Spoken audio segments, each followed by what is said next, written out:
Sweet. Okay, today we have on Facundo from Agora. Has quite an interesting background story. Obviously, we're in the heyday of the stablecoin mania right now, so no better person to bring on. I've known Facundo for a little while, and we're gonna have him give us a little bit of background and like some quite an interesting background, in fact. So welcome, and feel free to introduce yourself. Yeah, glad to be on. I definitely think we're in stablecoin mania, but what I always say is like you're gonna get however sick you are if you're about stablecoins right now, it's gonna get a lot worse. Like a lot worse. So you better get ready for it. And then I probably have a weird background. So I was born in Argentina, then grew up in New York and Connecticut. My dad worked at JP Morgan over there, and then moved back to Argentina for like mid high school, basically. And then I followed a very unorthodox path. So I dropped out of a university that is not very sexy to drop out of. Like I dropped out of an econ degree, right? Which is not like, it's not very like Mark Zuckerberg, like dropping out of CS at like Stanford or Harvard to like, and you immediately go into YC.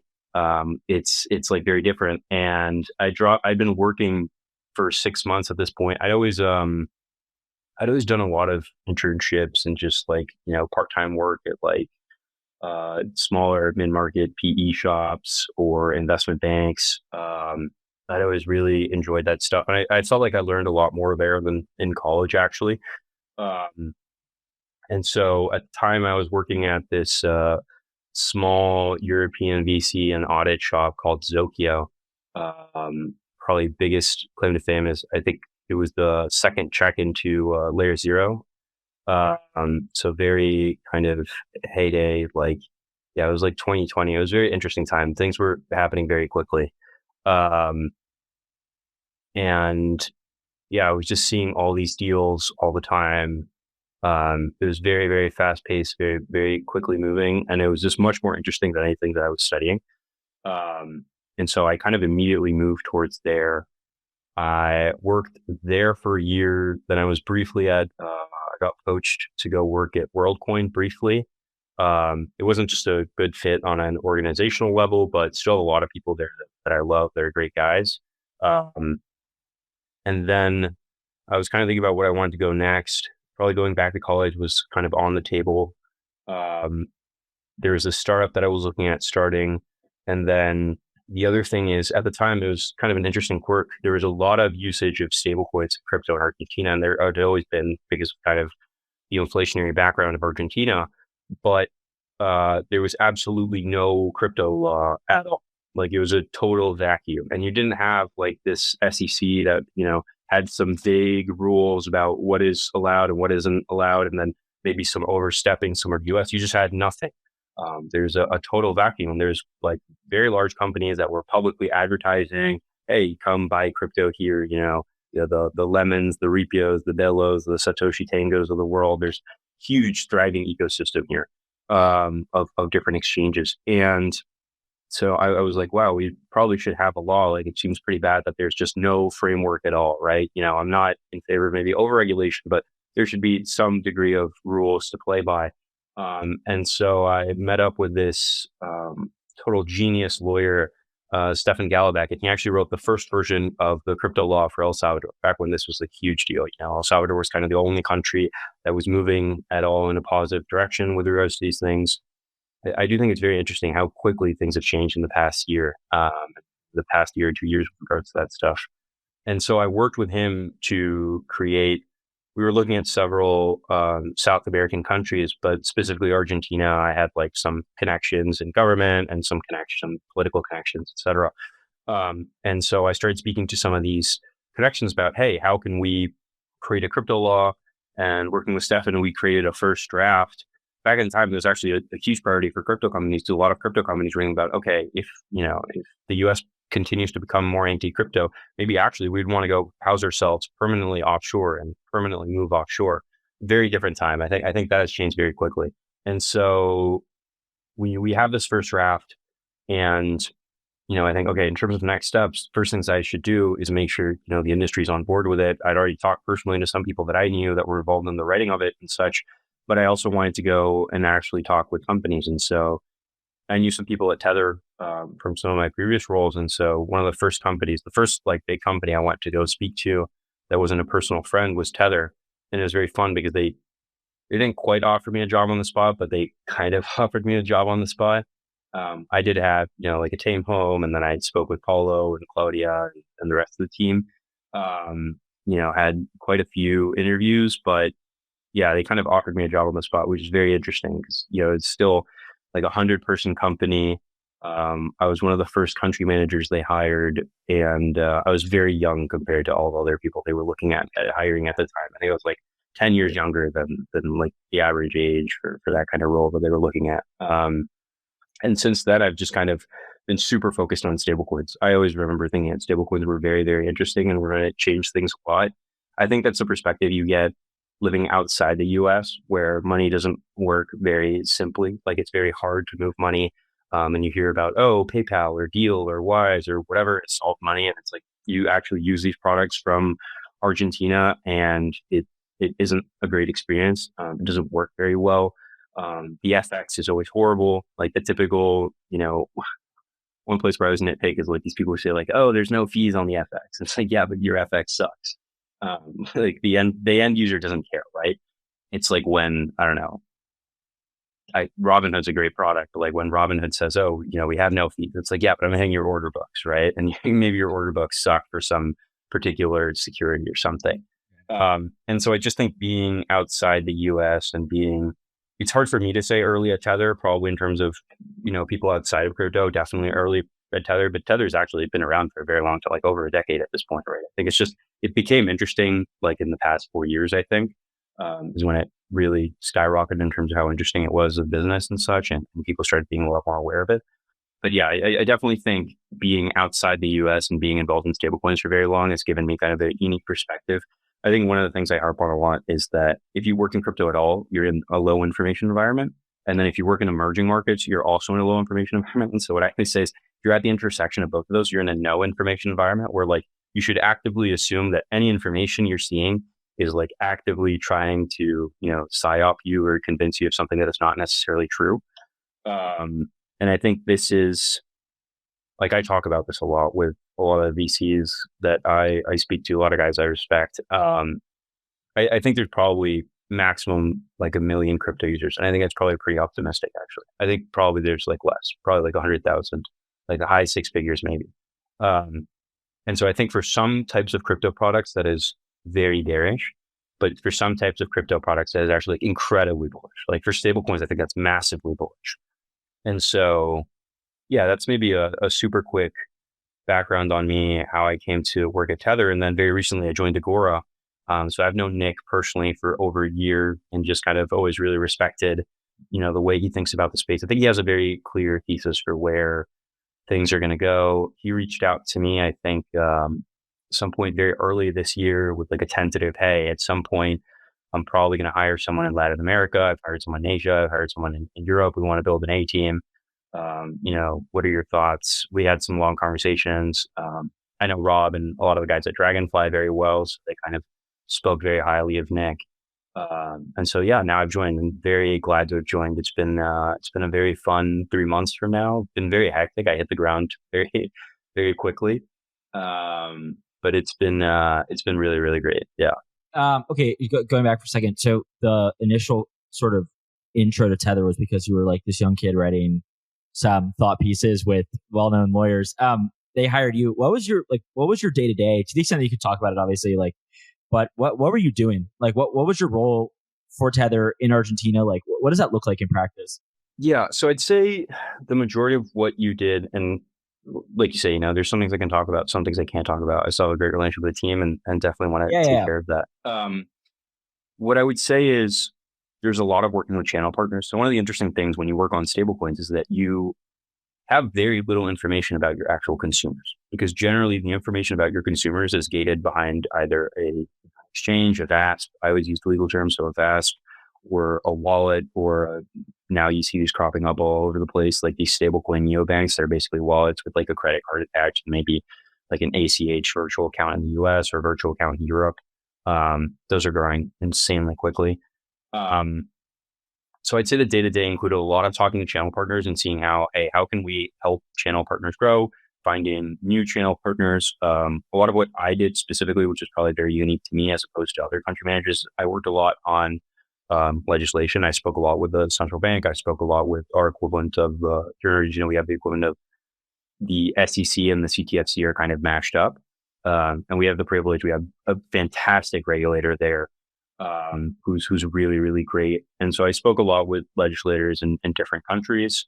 I'd say I spent like a third of my time with channel partners, maybe 20% of my time with regulators, 20% of my time speaking with like up and coming startups, a lot of which basically turned into these stablecoin neobanks. They kind of started, you had some of them that started from the wallet side and moved over to the banking side, and some of them that started more from like the neobanking side and moved over to running like their core infrastructure on wallets. And then probably the rest of the time I spent speaking to traditional financial institutions and trying to get them comfortable, which is like a very long and arduous sales cycle. Because a lot of these, like if you work in banking, your business kind of exists at the behest of the government, right?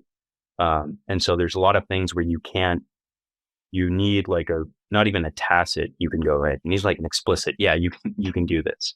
And so a lot of times they're very excited about the product, but there's some limitation in terms of the legislation or compliance or, hey, we're a GSIB. So actually like to onboard us, you don't just need to convince like my chief compliance officer in Argentina or in Uruguay or whatever. Like, hey, you actually need to convince the guy in New York. And then that becomes very complicated and very long. So that was basically what the day-to-day was. A lot of it is speaking to people who do the distribution for your product, right? Because you don't do the distribution. So I think that's something also very unique about stablecoins, particularly like kind of, app agnostic stablecoins, where you have very little information about your users. Very little information about your users. Yeah, this is like a bit of a side note, but I'm just kind of interested. I spent a little bit of time in Argentina, probably about 10 years ago, and you are obviously probably extremely familiar with this. There's like this dollar blue, right? Like the blue market where... Yeah, the blue market. Yeah, so like at the time, it's like really quite fascinating. You could go and exchange money at like the airport or something, you get some rate, but then you go to these like little... It wasn't that sketchy for what it's worth. It sounds like all sketch, but it's really just people who kind of set up these kiosks like in a hallway, and you could get like double the rate sometimes because there was such demand for dollars in Argentina. Tell me, has that been supplanted very much by, I mean, like the long run is we're all sitting here, like obviously this is going to be supplanted by stablecoins, but what does that look like now? Is that still like a thriving market? Yeah. So those are interesting. So we call them cuevas here, which just means like cave in Spanish. And they have these everywhere, right? So these exist from Argentina all the way to Mexico. I will say they're like a lot bigger in Argentina because of kind of some historical... Argentina at some point had like pretty intense capital controls. Right now you see them cropping up a lot in Bolivia. Bolivia's growing a lot because Bolivia has some degree of capital controls. Venezuela's huge as well. Yeah, I was, there's like there's three types of economies. There's developing, developed in Argentina, right? We're very weird. We had at one point like 20 different prices for the dollar, right? It's like the only country where you show up and you're like, hey, like, what's the exchange rate in the local currency? It's like, well, it depends. Like, who are you, right? Yeah. And it's because it depends what category of, for tourists, you're always going to fall into the same one. But basically, the dollar blue was like the gray market dollar. You were restricted from buying it if you were, if you interacted, like if you're an importer, for example, you could access a cheaper dollar to import things. And so they didn't also want you to be able to access the more expensive dollar because you could basically just use it as what we call like a financial bicycle, right? It's just kind of a financial perpetual motion machine. And it's at the taxpayer's like expense. Arbitrage. Right? Yeah. So Argentina's had capital goods for a long time. Right now it's getting a lot better, like significantly better. And yeah, all of these cuevas use USDT. All of them use Tether. Like all of them will accept stablecoins through and through, which I think is very kind of interesting to look at and reason about. And they'll usually quote it, I want to say like 20 bips above the dollar. Okay. So, and when I say the dollar for them, that usually means the dollar blue, which the dollar blue means basically physical cash dollars in Argentina. So one of the fun stats about Argentina is there's actually more greenbacks per capita in Argentina than in the US. I believe that. There's more physical US dollars in Argentina than in the US. And it's like very common because in living memory, in 2001, the banks failed. In 2001, you had convertibility where you had 1-to-1 on the dollar to peso.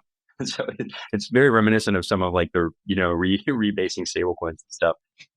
You had the 1-to-1, and then they actually didn't have enough dollars. And so all these banks failed. There's like amazing photos. You can look them up. Yeah, it was very interesting. So a lot of people, what they do is like, it's colloquially called, you're leaving your money under your colchon, which just means like under your mattress.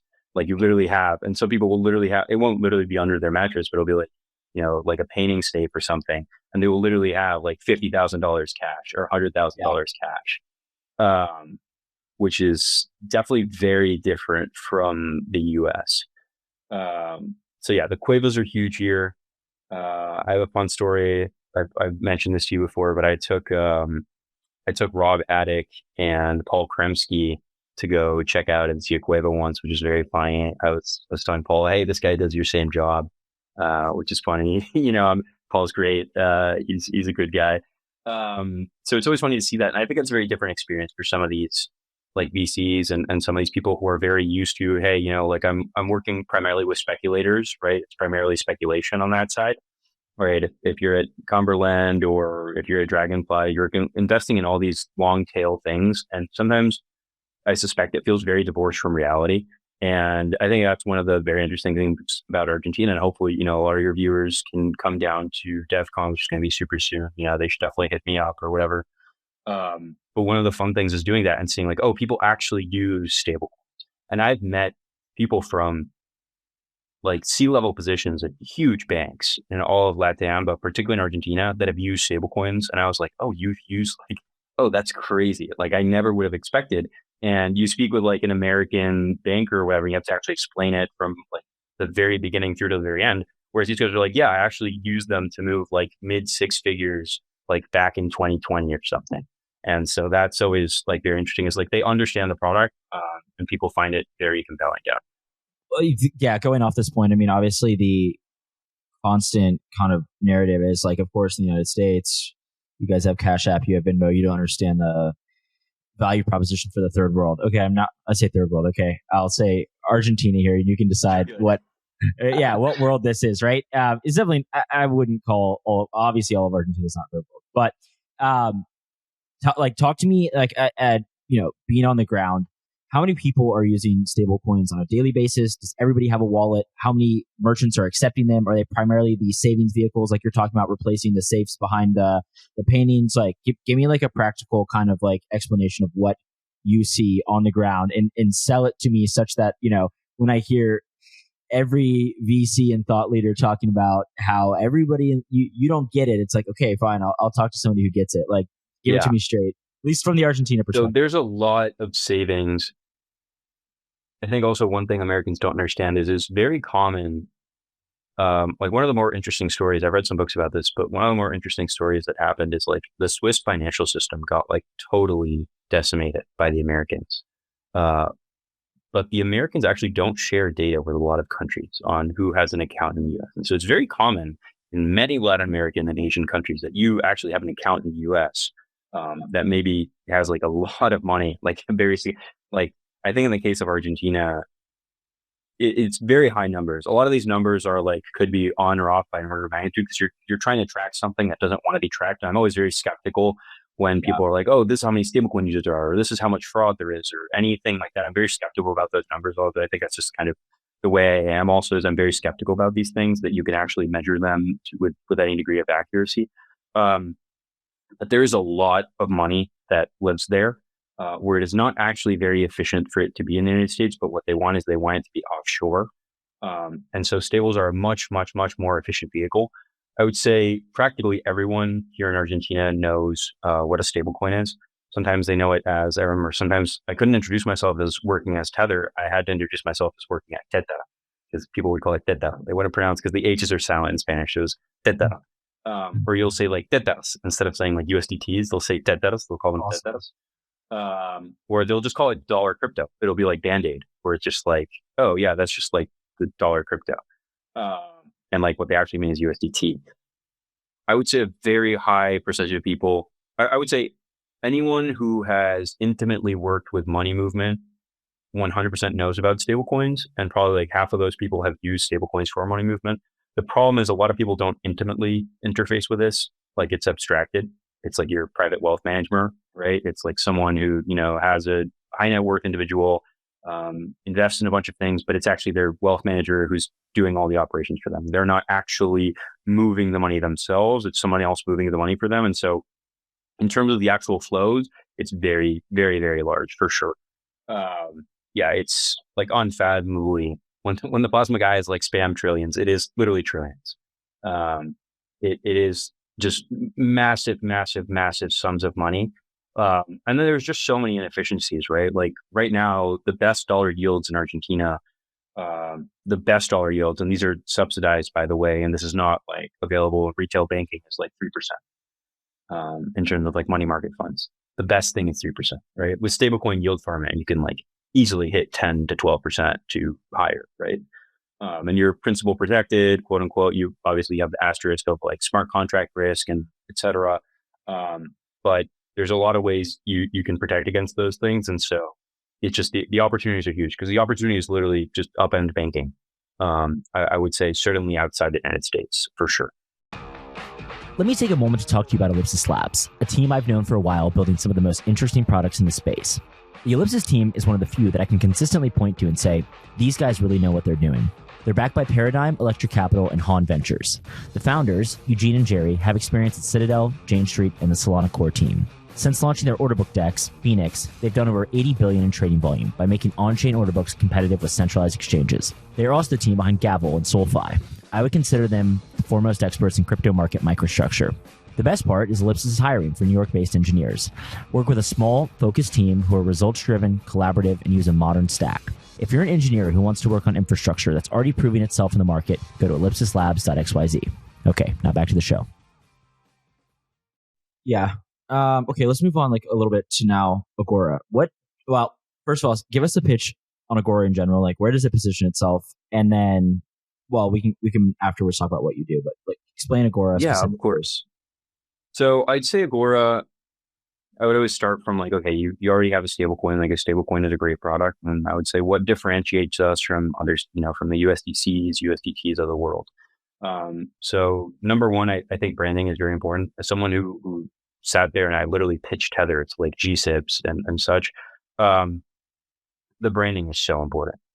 Like it is so relevant. Hey, these guys, have an office in the tri-state area and they can meet you. And their website looks a certain way and they'll interact with you a certain way, et cetera. Number one, obviously our, connections in some ways to Van Eck. We do the custody of all our T-bills with State Street. These are like very familiar names. We have attestations. You can go to our website. We have the developer docs there with like attestations every month for, hey, this is how much is sitting in D-bills. This is like the average date of our T-bills, et cetera. So that's kind of number one is like, I would say there's like a branding thing and something in terms of how we work with companies where we're very upfront. And I've heard a lot of complaints about people that have worked with like Circle where they're like, hey, it's kind of not really a pleasure doing business with these guys. Like, I don't like doing business with guys.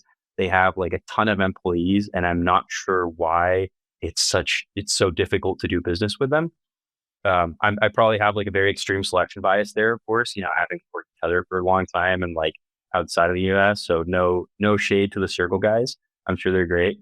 And then with Tether, I would just say like Tether's like a very extremely small team and Tether just argues or not argues, Tether like negotiates with you from this extreme position of power of like, I don't care. Like, yeah, use my product, don't use my product. Like at the end of the day, like for most apps, even if you're huge, right? Like you're huge in crypto world, you have $1 billion in deposits or whatever. It's like to Tether, that's like, yeah, man, like if you use this, great. If you don't, whatever. Yeah. Whereas I think we have like a very clear model where we want digital dollars and stable coins to work for the companies that work with us and to work for the users. And so we try to make things as easy as possible. We have some interesting things. We have some liquidity we do against other stable coins that makes people really love us, where we kind of always have best in class liquidity against any FX, like anywhere in the world, which is huge. This is also like one thing people don't realize is like FX matters so much for stablecoins, pretty good if you're actually trying to build something closer to emerging markets, closer to like what I would call a real use case. That's super incredibly important. That's something I spend a lot of time thinking about is FX and how do we get better FX. I would say obviously on the commercial side, we're significantly better than these companies. Circle, if you're a Binance or someone, will kind of begrudgingly come to you and share some of their revenue. Or if you're a Coinbase, Tether, basically no cases. We're happy, we'll find a way to share the underlying economics. We'll find a way to make it worth your while. Nick always says one of our first slogans is like digital dollars should be a public good. And so this should be something that returns to companies, returns to individuals that are holding them, et cetera. There's a bunch of regulatory restraints there. We always work as best as we can. Obviously right now, you have like the Genius Bill is signed. It's not in law yet. This is something that's always funny. There's a lot of stablecoin issuing companies that will say like, oh, we're Genius compliant. It's like, you're not, no one's Genius compliant right now because it's not an actual thing. So what I'd say is like, if it came out tomorrow, we would be compliant. We follow kind of all those rule sets, et cetera. That's also a thing that I think is different between us and particularly like Tether in this case is like, we are very by the book, et cetera. And because our target is to work with banks, right? Our target is to say, hey, we see this world where stablecoins are probably going to upend all of banking entirely. And so if you are a bank or you are a fintech, you are a Revolut or you are a new bank or you are a Mercado Libre or you are whoever, or you are a Santander, you are a BBVA, you are a Chase, you're a Bank of America, your business model is going to be completely upended in 10 years. I'm actually extremely certain about this. And there should be someone at your company who is thinking about, hey, how do we work with stablecoins? And we have basically positioned our company, we positioned Agora in a way such that we are absolutely the best in class partner. So we're credibly neutral. That is also something that works for like apps and chains, right? We don't have our own chain. That's why chains love working with us. Apps love working with us. We're not going to launch. I won't mention any specifics, but Tether and Circle, both, like I've known for a very long time, both of these companies are basically competing with every other company on every other vertical. And so it's very difficult to say, I love Paulo. He's already really rich. He's doing very well for himself. Jeremy is great as well. He's doing very well for himself. And so kind of the pitch is, hey, these stablecoins should be working for you. You should be getting something on the commercials underlying. And so that's a little bit what we work on at Agora and how we think about the product is, hey, how can we best serve? Our primary thing is we're a stablecoin issuer.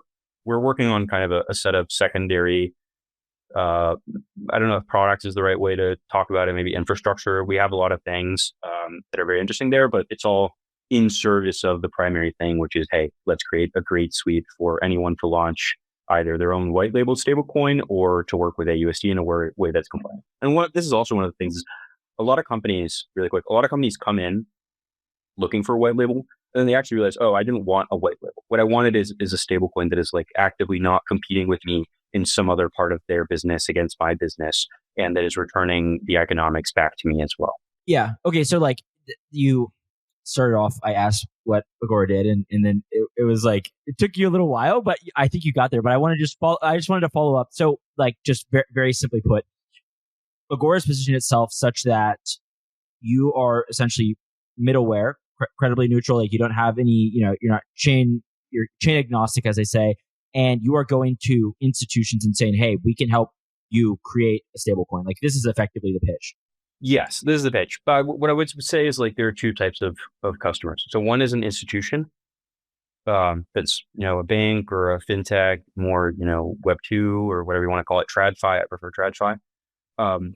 Those people are someone we serve. And then we also serve a lot of, I would say customers that are like more crypto native. This is like a wallet, or this is a lending borrowing market, or this is a chain that says, hey, hold on, I have $10 billion of Tether sitting on my chain or $10 billion of Circle sitting on my chain, and I'm actually not making any money on that. And actually that money is basically going to finally compete with me.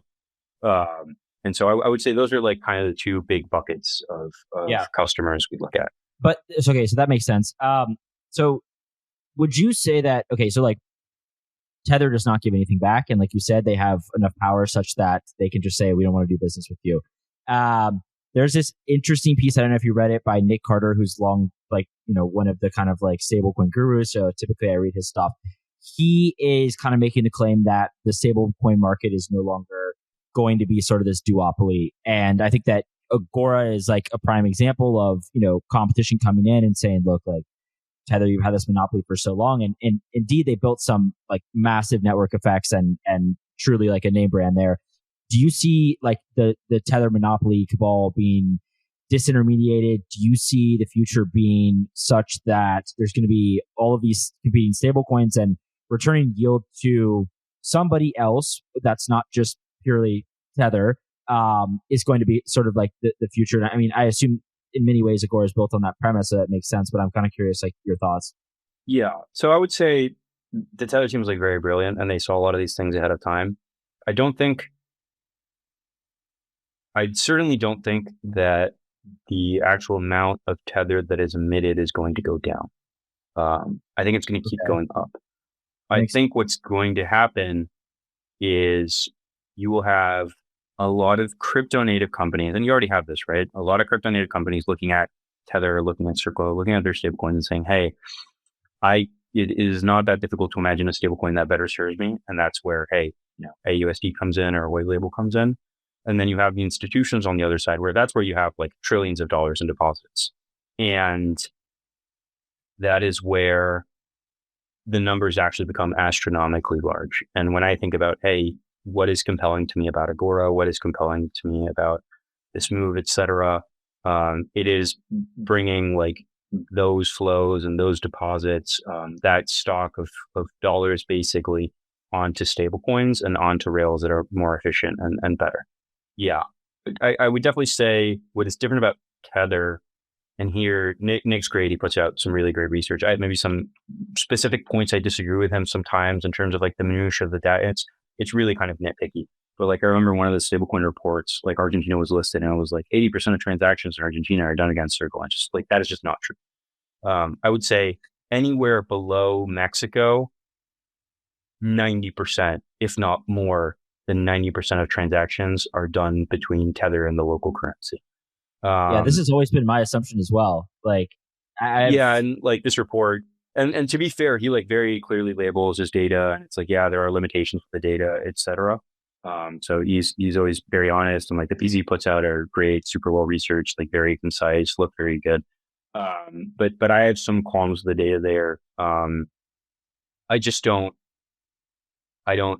believe this basically, right? It's just like I look at this stuff and sometimes like I just look at it from like 1,000 miles away and I'm just like, yeah, I don't believe this. Like it just doesn't pass a smell test for me.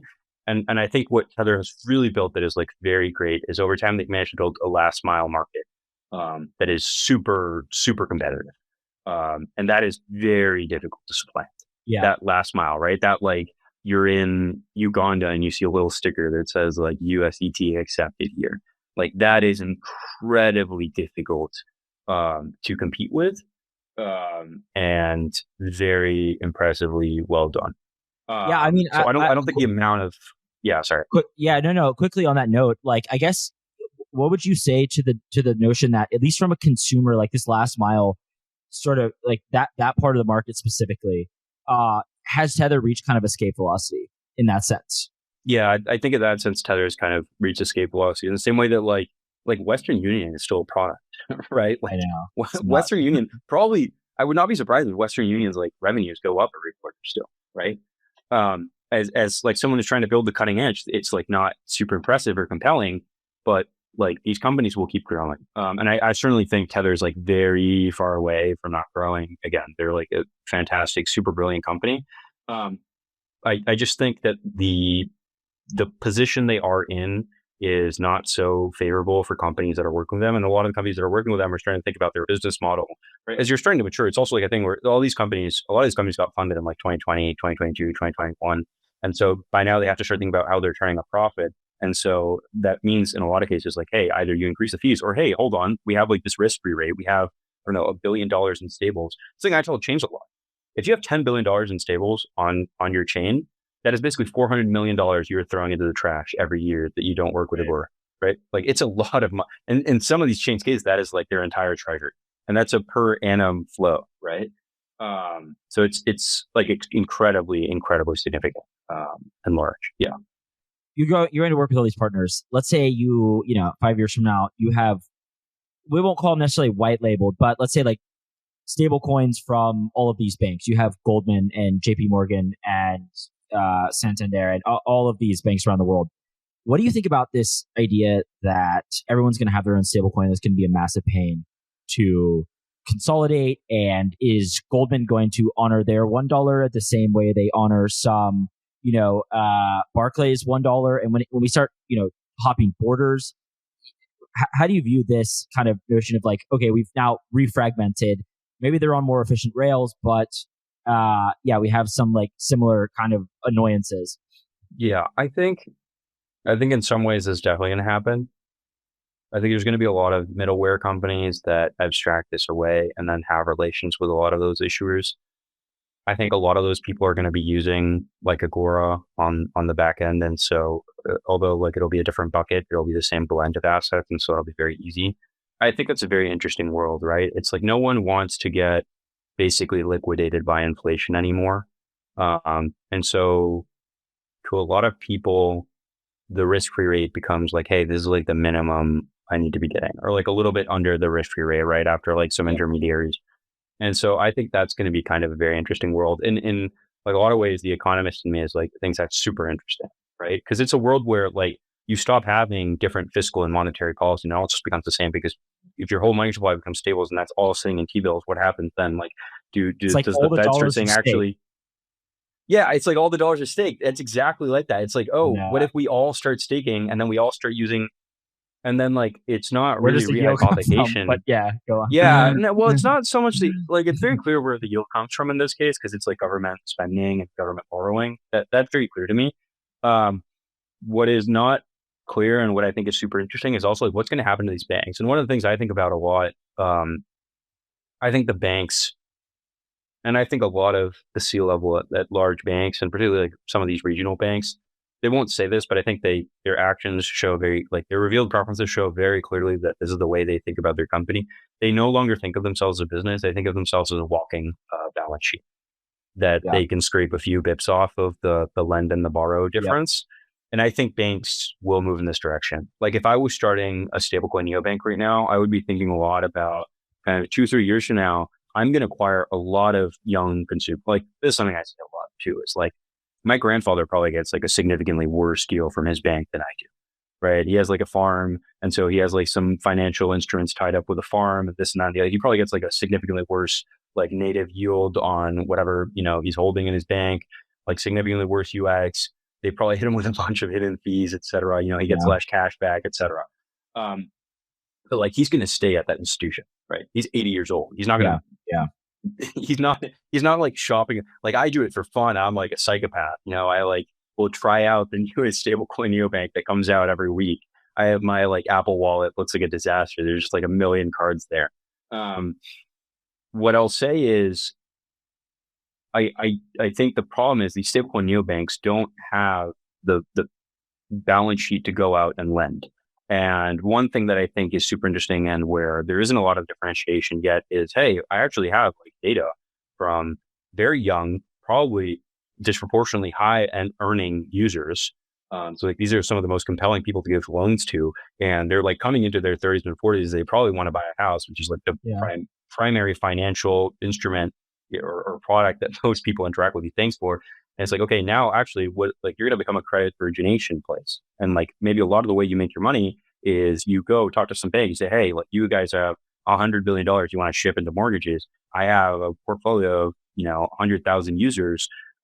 Maybe 1% of those people will want a mortgage every year. And that's a lot of money. So I think about that a lot too. Yeah, I think some of these companies will issue stablecoins. I don't think there will be this crazy fragmentation because there's going to be a lot of people. One of the things that I think is very sacred, in my opinion, is very sacred is like when a user sends $1, they should always see $1. It's such a horrible feeling.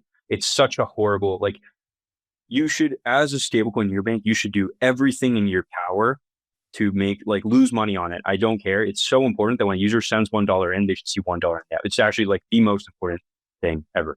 And it's crazy because actually like if you see 99 cents, that's actually much lower than like the hidden fees that a lot of banks charge, right? Because a lot of banks will like hit you with a random, like it'll be labeled some like ridiculous, I don't know, like invoicing fees or like compliance, like just some arcane name that like I have your like, eyes literally, yeah, I your have eyes gloss over it. It's designed in a lab. Like they have some PhD from MIT who's like in a lab picking the most boring name possible that your eyes like literally just gloss over it, right? yeah, And it's like $100. And it's like, how often are you sending your bank money? Where if you're losing like one bit on, you know, whatever, and you're sending like $10,000 to your bank, that's the same as like a hidden $100 fee. But one of them right. feels way worse. One of them just feels so painful. And so hopefully, you know, we live in a world where you don't have these hidden fees, and stablecoins create like a much better way where these banks can make money and the users get much better yield, et cetera. I think there's a lot of UX things there that are still important, are still getting worked out, you know, like cross-chain abstraction as well, et cetera. Yeah, that was the kind of going to be the follow up. Agora like prides itself, I suppose, as being, you know, very much chain agnostic, but there's going to be some rails that are more used than others in the future. Right now, obviously, with Tether, they have a big presence on Tron. We'll see if this changes, but how are you thinking about that? Maybe with relation to Agora, but maybe not. Just like from your perspective, where do you see most of these stables ending up? I think stable chains will be a thing. I think the thing is like there's a lot of chains that kind of already were sort of like a lot of the ETH-L2s were basically stable chains. Yeah, They just didn't call themselves stable chains. But they were, and a lot of them like are ostensibly basically stable chains, or they look a lot like stable chains in a lot of ways. I think one of the things that's going to be interesting is how do these, like if you rebate all gas fees, for example, on a certain stablecoin or on stablecoins or whatever, and then you have a lot of blocks, like very fast blocks, very, you know, short block times. You have all these transactions. It's like, okay, then how are you actually monetizing? And maybe the answer is like, oh, we're actually not monetizing, you know, like the revenue meta isn't a thing. I kind of disagree with that, at least in the like long term. I think in the media, I think that can sustain itself a lot longer than people think. But I think any team that is actually competent should be thinking about like, okay, what does this look like 10 years from now or 20 years from now? And I think, you know, 10 or 20 years from now, that's not sustainable. And so you need to be finding other ways to monetize. And so that can be lending, borrowing, that can be credit, that can be, oh, I'm actually going to own the front end and I'm going to charge fees on the front end. Like, oh, I'm going to launch my own. But then that puts you in a complicated spot of like, okay, if I'm launching a front end, whether that's a wallet, whether that's a stablecoin neobank, whether that's I'm a bank that wants to live on stablecoin rails, like why would I work with you if you're going to have your own solution? Or like you're kind of back at the like king making problem. I think probably the most interesting one there long term is like finding some way to eat a percentage of the lending borrowing markets. And this is something like I've advocated for a very long time when I speak to a lot of the VCs. You should not necessarily king make a lending borrowing market or something, but when I think about like what is a blockchain, one of the things that was insane to me with regards to Ethereum, and like they've built a fantastic product. They have way too many haters, et cetera, because, you know, it's easy to hate on them, et cetera. But like one thing that I do think is pretty crazy is I think there's a lot of things that Ethereum created this like tradition that you would kind of outsource this. And I think it's kind of crazy that they did this.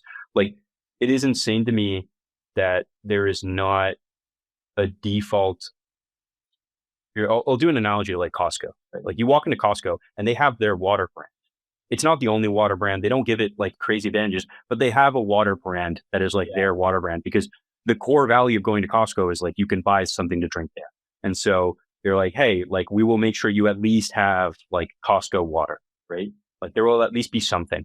And so in the same way, I think there's like a couple core use cases, which is like lending, borrowing, swapping, and sending are like core use cases of blockchain, where if you can't do those three things, it's like, what is the blockchain good for if you can't do those three things? So I think those are core. And I think teams should think really deeply about potentially creating like loss leader products there, where it's not, hey, like this is the enshrined one that you go to, but hey, this is like a very good experience. Maybe this is not the premium. It doesn't have like all the fancy, you know, this isn't like the Evian or the Fiji water or whatever, but this is like the Costco water. Like it's water, right? It does the basic stuff. Yeah, I think there was like some kind of discussion points around this. Like even Uniswap was Vitalik had. So I think Vitalik actually like seeded a in some He capacity. seeded Uniswap. the idea for Uniswap. Yeah, but I think he also put money into it like at the beginning. I'm almost positive. But yeah, I'm almost sure. Yeah.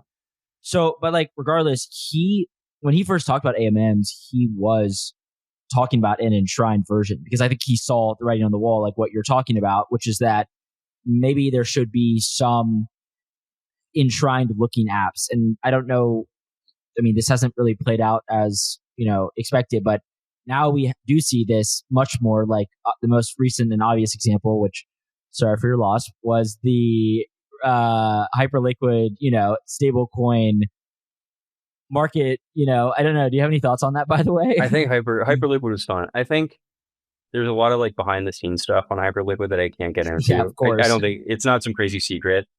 No, everyone knows. Most people it, yeah. that work in the industry will know what I'm talking about.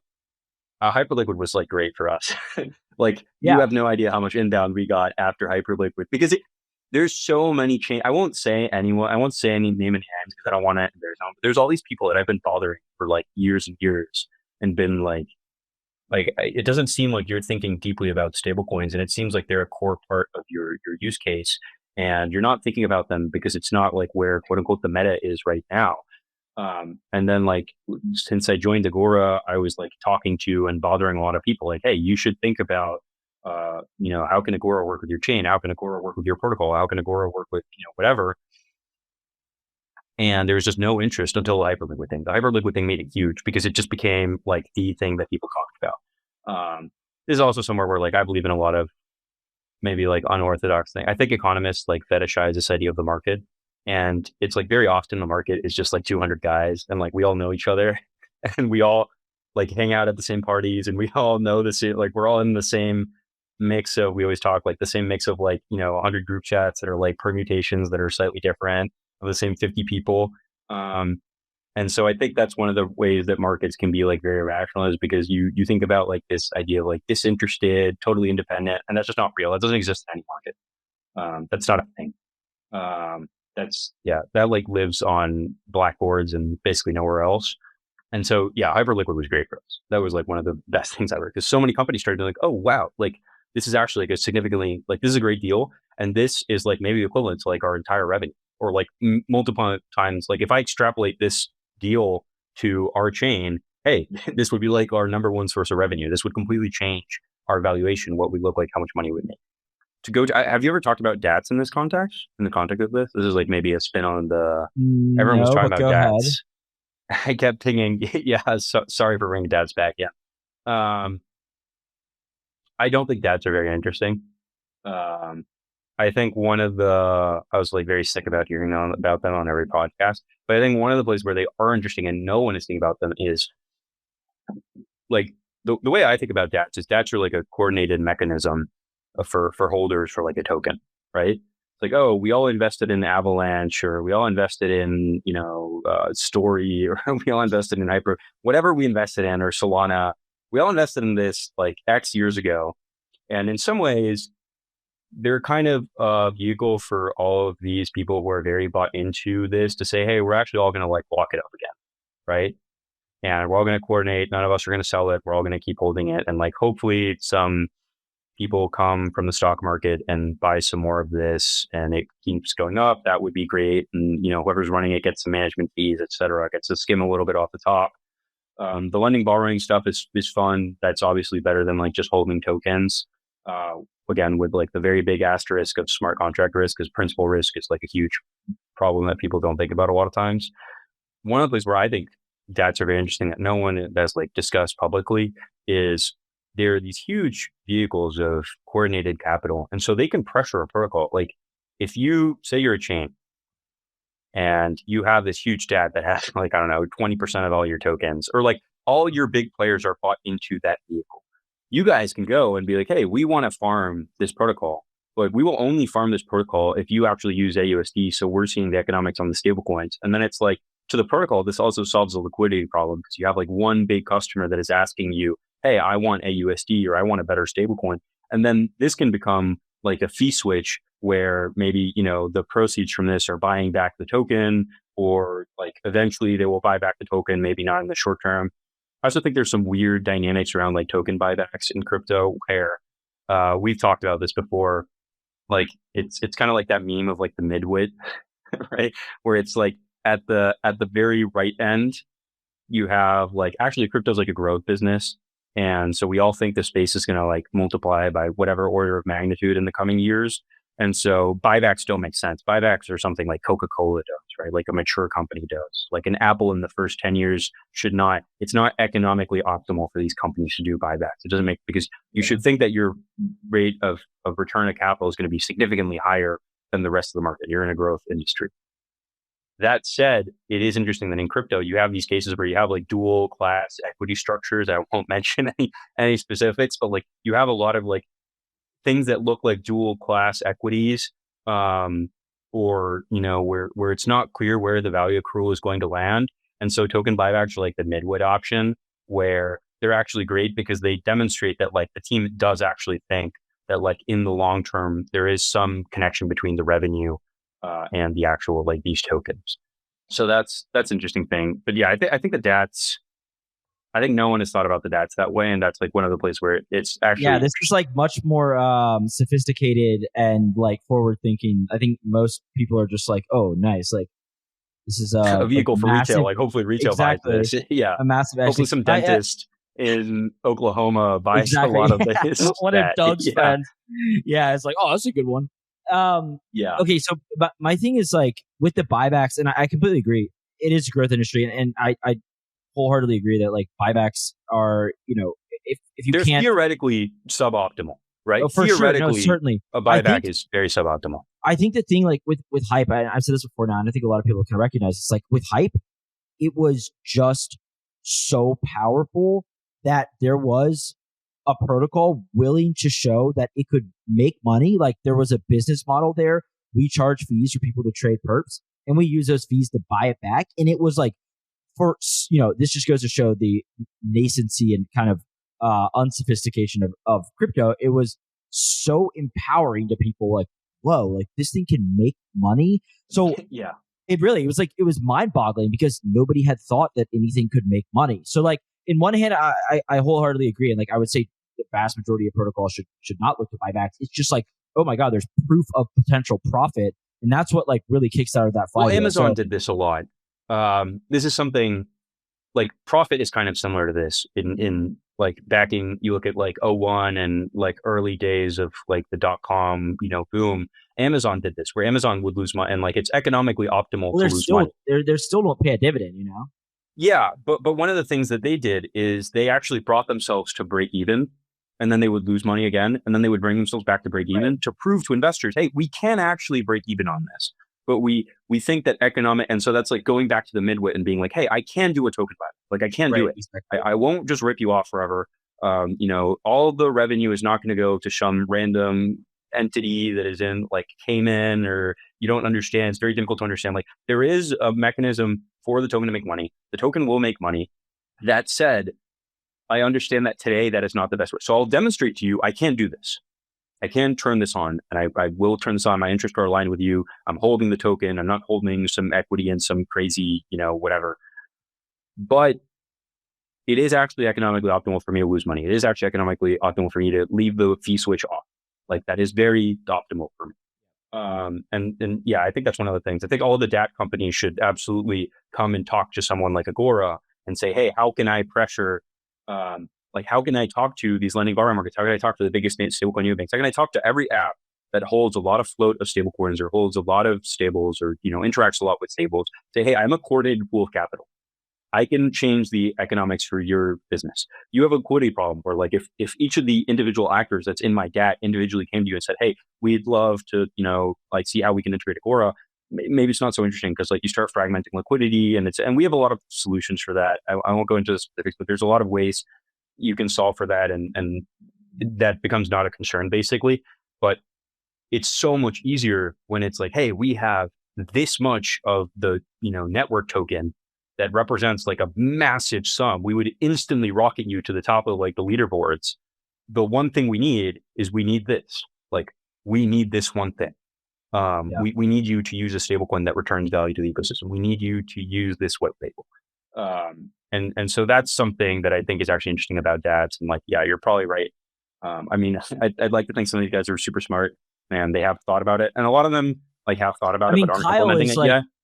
Kyle is doing like hoping to do something like this with his Solana. I know that he's trying to be more active. Let's say I don't know if it's exactly the same thing, but he's I think there's a lot of cases where thinking about this, which is like also similar to stuff like Trump is doing with like where it's like, okay, the U.S. government will become like a customer of yours, but like I want 5% equity or something.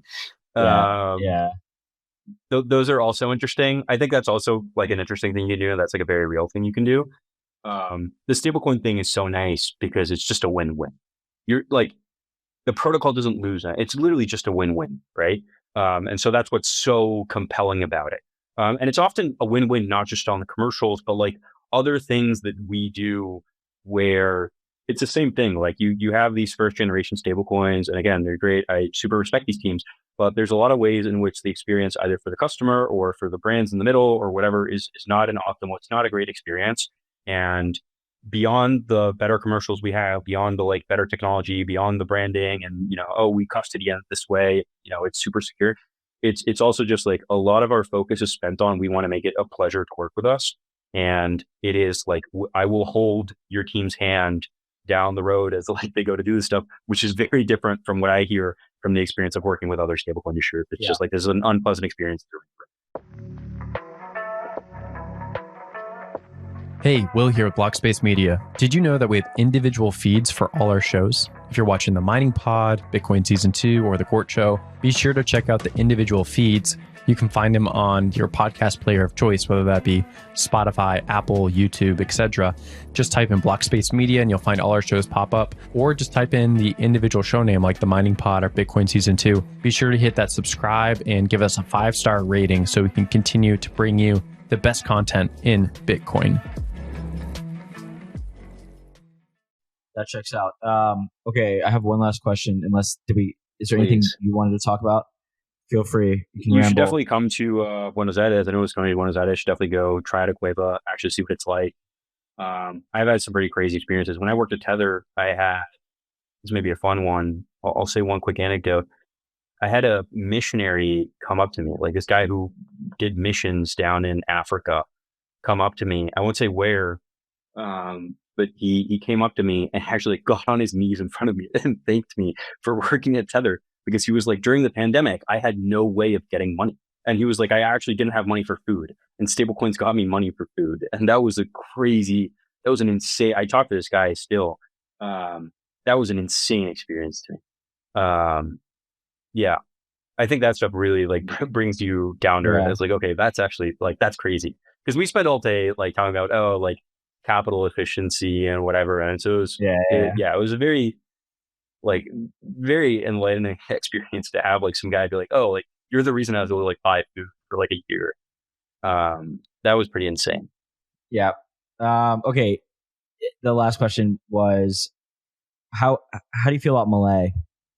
Give us like a little, give us an update on the Argentine economy. Like, such an insane character. Is he a Bitcoiner, first of all? Yeah, he gives us slight vibes Bitcoin, right? He's definitely like Bitcoin aligned in the way that like Trump is, or like, let's put it this way. Yeah. Definitely the people that don't like him are very anti-Bitcoin, right? Okay, for sure. Sense. I think Argentina's very complicated. Look, I spoke with people in the past admin. I spoke with people in this admin. My view is always like, hey, I'm here to provide a business, and like, I need to think in terms of decades. And so I need to be like politically very agnostic. I think what is interesting about Milei in Argentina, I think liberalism, the flavor of liberalism that Milei brings in Argentina, which is different from what you mean when you usually say liberalism in the US, is something he's managed to really change the demographics, where he has young people voting for like fiscal conservatism. And I think that's super interesting, because historically that's not the way it works at all. Yeah. That's a complete inversion. I think Milei has a lot of great people.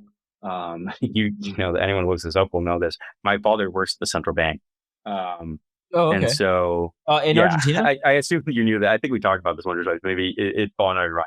So I knew your dad was an economist, but I didn't know that he was at the central bank. Okay, interesting. So he's at the central bank, which is very funny, because when I like meet my dad for dinner, My dad was not a bit. So I actually pitched my dad on Bitcoin. He worked his whole career at JP Morgan. He did like emerging markets at JP Morgan. He was their chief economist for LATAM. I thought he was like I thought he was a professor. I thought he was like some famous professor. No. My uncle's like a well-known professor. He's at MIT. That's okay. That's what I'm thinking of. That's what I thought your dad was. Maybe that's what you're thinking of. My grandfather also a professor, but yeah. Okay. I'm like kind of the black sheep as far as I dropped out. for a little while, I was like very uncomfortable. Now I think I'm You're like gonna be the one remembered. Now it's not as big a deal, but like for a little while, I was kind of the black sheep of the family for that. I think the funny thing with my dad, I pitched my dad like quite aggressively on Bitcoin in 2015. And it's not like you should buy like one Bitcoin. This was like, hey, we should like half port into Bitcoin. Like, it was like quite an aggressive pitch. It did not work. Otherwise, maybe there would be like some sick beach behind me, or like an insane yacht or something.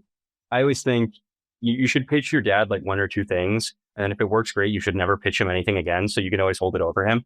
Like the value of that is like infinite, right? You can't buy that. He's become much more heterodox about these types of things, I would say, in the past few years. I also think it's just like, I think the case for Bitcoin is like much more obvious now after you had like the bout of inflation in 22, you have like a more complex geopolitical world, et cetera. I think at some point central banks will probably start. I think at some point, like you look at the holders of gold or you look at the holders of T-bills, it's like, hey, there's actually like a very concentrated group of people. Like going back to what I said earlier about like markets are actually like 200 people.